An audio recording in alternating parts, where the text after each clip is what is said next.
5 August বিকেল 5:30টার দিকে বাসা থেকে বের হয়েছিলেন নারায়ণগঞ্জের মো. আল মামুন আমানত। স্ত্রীকে বলে এসেছিলেন রাজধানীর শাহবাগে সরকার পতনের বিজয় মিছিলে অংশ নিতে যাচ্ছেন। এরপর আর তাঁর খোঁজ পাওয়া যাচ্ছিল না। অবশেষে 9 দিন পর গত বুধবার ঢাকা মেডিকেল কলেজের মর্গে মামুনের লাশ পাওয়া যায়। মামুন নারায়ণগঞ্জে একটি পোশাক কারখানায় কর্মরত ছিলেন। তাঁর স্ত্রী হাসিনা মমতাজ চিকিৎসক।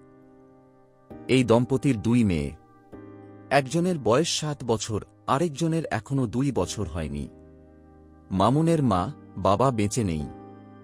এক বোন যুক্তরাষ্ট্রে, আরেক বোন থাকেন ঢাকায়।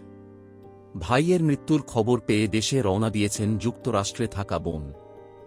ময়নাতদন্ত শেষে গত বৃহস্পতিবার দুপুরে ঢাকা মেডিকেল থেকে মামুনের লাশ নিয়ে যাওয়া হয় সিদ্ধিরগঞ্জ উপজেলার জালকুড়ি পশ্চিম পাড়ার বাসায়। গতকাল শুক্রবার জানাজা শেষে কুমিল্লার চান্দিনায় পারিবারিক কবরস্থানে মামুনের লাশ দাফন করা হয়।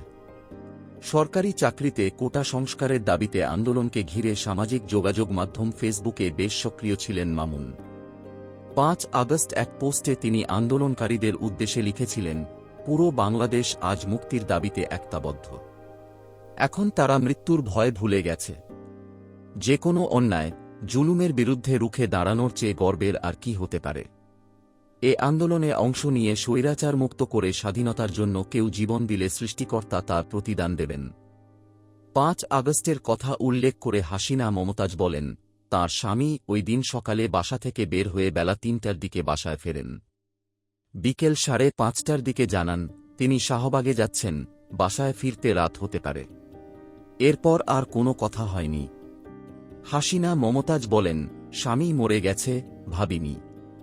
তাকে বিভিন্ন থানায় খুঁজেছি। পরে নারায়ণগঞ্জ থেকে শুরু করে শাহবাগ পর্যন্ত যত হাসপাতাল আছে, প্রায় সব হাসপাতালেই খোঁজ নিয়েছি। ঢাকা মেডিকেল কলেজের মর্গেও গিয়েছি। আমার স্বামী তার এক খালার কাছে থেকে বড় হয়েছে। বুধবার খালাসহ আবার ঢাকা মেডিকেল কলেজের মর্গে যাই। মুখের বিভিন্ন অংশ বিকৃত হয়ে গেছে।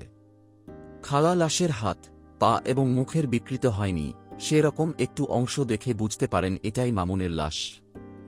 হাসিনা মমতাজ আরও বলেন, তাঁর স্বামীর মাথায় ভারী কিছু দিয়ে হয়তো আঘাত করা হয়েছিল। পেটে গুলিও লেগেছিল হয়তো। গত বুধবার এক ব্যক্তির কাছ থেকে লাশের একটি ছবি এবং ছোট একটি ভিডিও ফুটেজ হাতে পেয়েছেন। সেখানে সড়কের ওপর মামুনের লাশ পড়ে থাকতে দেখা যায়। তবে কোনো এলাকায় তা ভিডিও দেখে বোঝার উপায় নেই।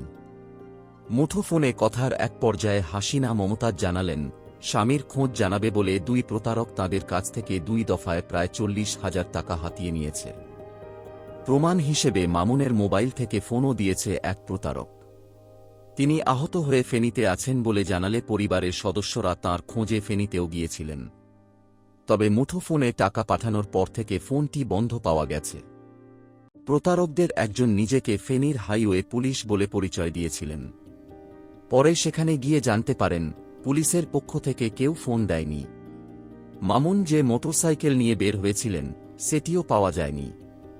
মামুনের ছোটবেলার বন্ধু হাসান শাওন বলেন, সেদিন আসলে মামুন কেন মারা গিয়েছিল, তার লাশ কে মর্গে নিয়েছিল, এসব আমরা কিছুই জানি না এখনো। মাথায় আঘাত না গুলি লেগেছিল তা ও নিশ্চিত নই।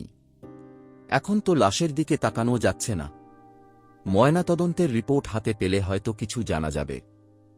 বন্ধুদের মধ্যে বেশ জনপ্রিয় ছিলেন মামুন, জানালেন হাসান শাওন। 5 আগস্টের আগেও তার বন্ধু আন্দোলনে অংশ নিয়েছিলেন কিনা তা তিনি জানেন না। তবে কোটা সংস্কারের দাবিতে আন্দোলন নিয়ে ফেসবুকে সরব ছিলেন মামুন।